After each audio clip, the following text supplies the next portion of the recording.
I'm JJ, and welcome to what will hopefully be an ongoing series on the channel. We'll upload every Friday, and we'll call it First Page Friday. You'll understand why in a minute. This is more of a booktube type of video than an authortube type of video, but the two kind of go hand in hand, so I figured it works. What we're going to do is we're going to take a book, grab a book off of my bookshelf, and we're going to read the first page. And on that first page, we're going to find out what we can learn about our main character, as well as identify any story hooks. The first book that I'm going to do today is one that I'm doing mostly because it's kind of trending right now, because there was a movie adaptation of this book, though the adaptation was more of an inspired by or an in-name only type of adaptation. And that book is How to Train Your Dragon by Cressida Cowell. How to Train Your Dragon is a middle grade fantasy that kicks off a series of 12 books. Fun fact, Miss Cowell almost did not finish book 12 in the series due to a degenerative eye condition, making it difficult for her to write. But fortunately for us, she pushed through and finished it, and yes, it is middle grade. Yes, I am an adult. I discovered the books as a young adult, or new adult. I was not middle grade when I discovered the books, but I absolutely love them. They're some of my favorite books. Movies are some of my favorite movies, even though the books and the movies have the title and almost nothing else to do with each other. But without further ado, we are going to read the first page. Oh, and I should tell you a couple of rules for this. If the book begins with a prologue, we will read the first page of the prologue and the first page of the first chapter. If a paragraph begins on the first page and continues on to the second, we will go on to the second page and continue reading to the end of the paragraph. So now, without further ado, here is the first page of the prologue of How to Train Your Dragon by Cressida Cowell.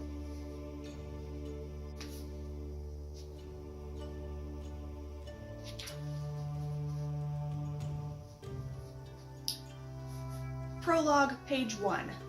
A note from the hero. There were dragons when I was a boy.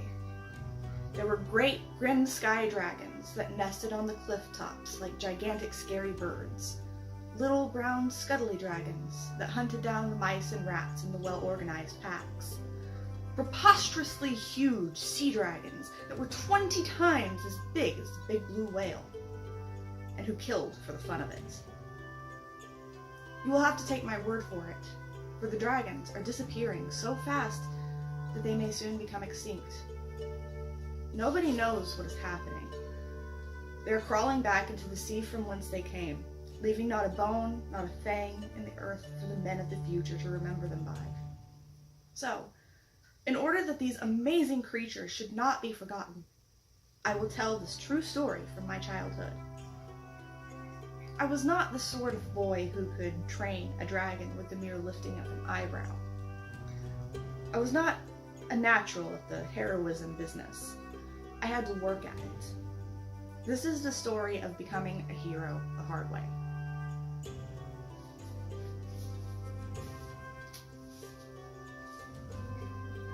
Chapter 1. First Catch Your Dragon. Long ago, on the wild and windy Isle of Berk, a smallish Viking with a longish name stood up to his ankles in snow. Hiccup Horrendous Haddock III, the hope and heir of the tribe of the Hairy Hooligans, had been feeling slightly sick ever since he woke up that morning. 10 boys, including Hiccup, were hoping to become full members of the tribe by passing the Dragon Initiation Program. They were standing on a bleak little beach at the bleakest spot on the whole bleak island.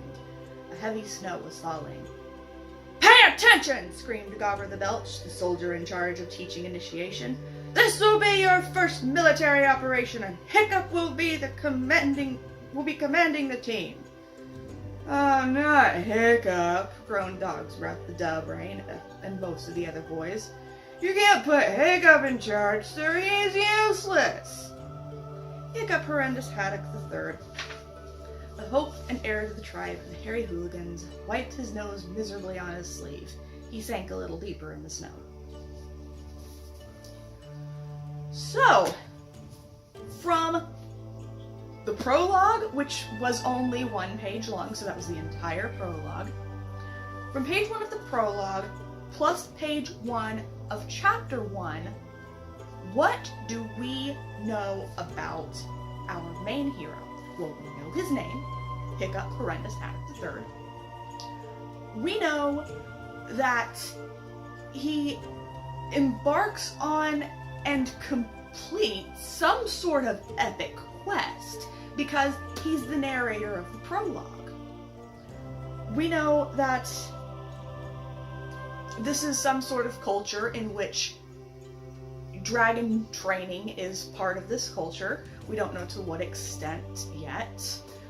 We will by the end of chapter 1, but that's not what we're talking about, just the first page. And we know something's happening. By the end of the life and story of this person, we know something's happening to the dragons. And we kind of, by the melancholy tone of that chapter, of that prologue, we know it's bad, and we're emotionally invested already. We want to know what's happening to the dragons. And alongside that melancholy tone, it also had somewhat of a whimsical tone, the way the dragons were described. But then we shift from the whimsical tone of the prologue to a very bleak and just tone of the first chapter, where we get this kid in this group of kids. He's supposed to be the hope and heir of the Hairy Hooligan tribe, but he's just this, like, scrawny kid that everybody picks on. How is a scrawny kid supposed to be the hope and heir of a Viking tribe? How is this kid supposed to be a hero? Well, he becomes a hero the hard way, and we want to find out how. We want to find out why. And it's just a great hook for, like I said, this is a middle grade book. The target audience is, middle grade boys. And the thing about children is they have such short attention spans, typically.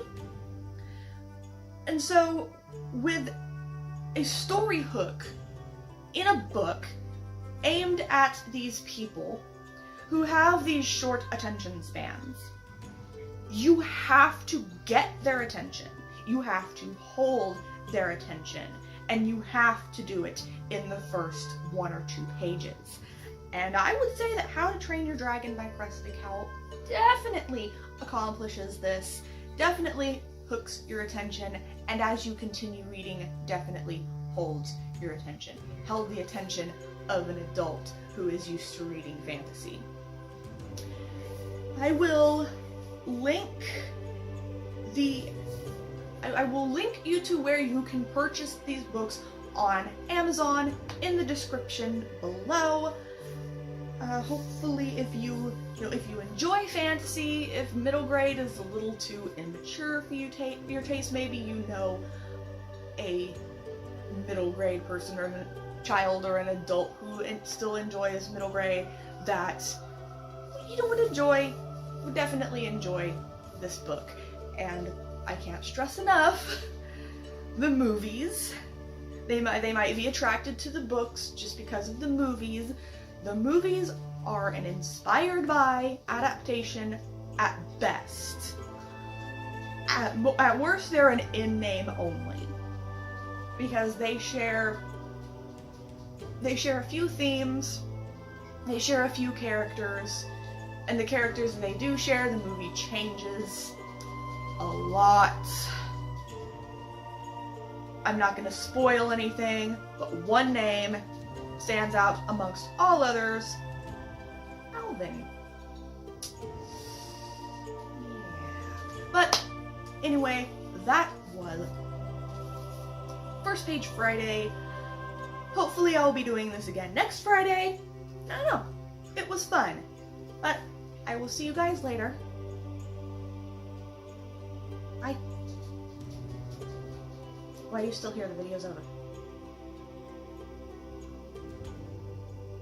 The video's over! Go write a book or something. Shoot.